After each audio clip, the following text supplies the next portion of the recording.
А с понедельника выпускники смогут подавать документы в высшие учебные заведения. Приемная кампания там уже стартовала. К примеру, в Хакасском госуниверситете в первый же день о своем желании обучаться в вузе заявили 87 человек. Это те, кто уже имеет среднее профессиональное образование, и выпускники прошлых лет. Выпускники этого года ждали, когда получат на руки аттестаты.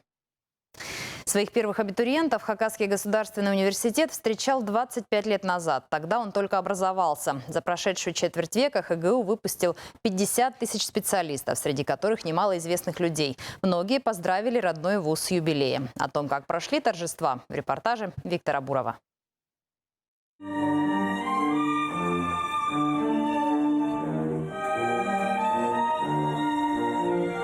Гостей праздника встречает собственный оркестр университета. Поздравить главный вуз республики с четвертьвековым юбилеем пришли самые известные люди региона – политики, артисты, руководители крупных компаний. Большинство из них – выпускники ХГУ.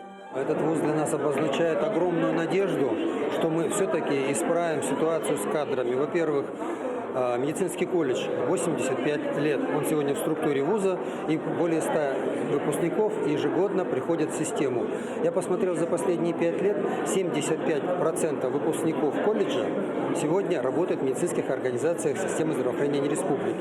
Когда университет только создавался, мало кто верил в успех грандиозной идеи. Но сегодня, спустя 25 лет, ХГУ имени Катанова входит в сотню лучших вузов страны.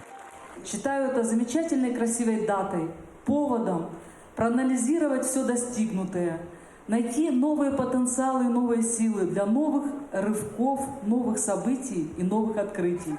Получать образование в Хакасию приезжают и студенты из-за рубежа.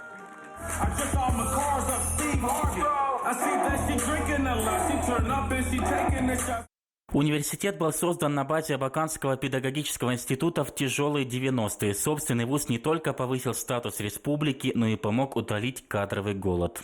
Желаю коллективу новых открытий, смелых проектов и дальнейшего динамичного развития.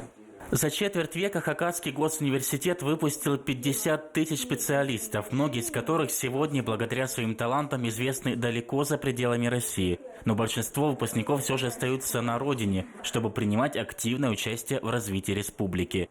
Юбилей отгремел, и сегодня университет уже принял документы для поступления от абитуриентов своих будущих студентов. Виктор Буров, Дмитрий Симонов, Вести, Хакасия.